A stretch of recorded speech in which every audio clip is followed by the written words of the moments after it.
In today's lecture we'll talk about pasta, the world's best side dish. If you don't think that, well, I'm sorry, you're wrong. On this presentation I'll go over some pasta related content followed by content related to pasta. I'll finish up with a video explaining how to make such delicacy.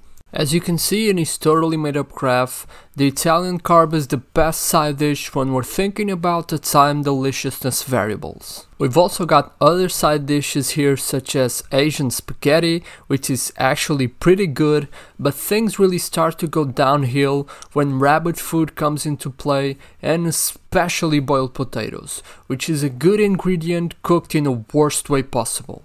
Pasta was born in Italy in the 1st century AD when wheat decided to mate with eggs.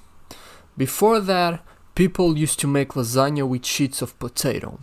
Also, no pasta meant no tomato sauce, so the national flag of Italy looked like this. There are many types of pasta, some long, some short, some thick and others thin, but they all taste good as long as you use them correctly. Just the same as penises. History tells us that the Roman Empire goal was to spread Christianity and to inspire the creation of awesome TV shows.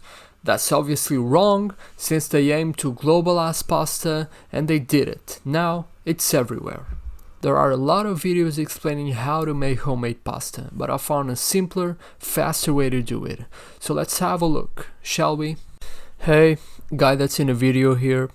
Now, to make this pasta, grab a vase with some dirt, make a little hole, place a dried spaghetti in there, cover it, add some water and wait a few minutes. This trick also works for other types of spaghetti. If you want pesto pasta, just add some basil leaves in the dirt, cover it again, and voila! For chili pasta, you'll have to put some chili flakes instead of basil. Cover it again, and there you have it. To cook this bad boy, place some water in a pot, turn up the heat and place the pot on the stove. When the water is boiling, what should we do, guys? Salt the water. When making pasta, a lot of people ask, how do you keep the pasta from sticking to each other? The most common answer is olive oil. But that's just wrong. Grab the pasta, it really doesn't matter how much it is because you'll always make more than what you need. Twist it, put a little bit on the water and drop it. Then proceed to fix it manually because you absolutely suck at this. Now it won't stick and you get a pretty nice effect. Next, it's time to answer a question as old as pasta itself. When is it done? To know that, some of you throw it against the wall, other ones read the package, but that just won't work if you're blind. The right way to do it is to just taste it. Take a spaghetti, run it under cold water and taste it. If it's undercooked, leave it a little bit longer. If it's overcooked, well, just throw everything in the trash and start over.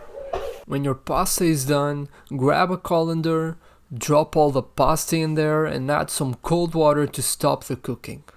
Now that's some nice pasta, right? Wrong. Let's take the spaghetti to the next level then. Grab a little bit of margarine or butter, put it in a pot where you cook your spaghetti in, and let that melt for a second.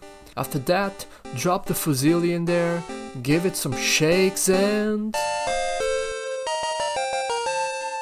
there you go, your very own spaghettillion. If you want, you can evolve your spaghetti even more, but you'll need to raise it a couple of levels. Start by grating some Italian national cheese, aka Parmesan, on top of this bad boy. Chop some parsley and add it to the plate. Finish it off with some pepperino and... Thank you very much, video guy. Let's just skip back to the slides here. In conclusion, I just have to say that pasta is the best and it's a global phenomenon, all thanks to my good old friend, Julius Caesar.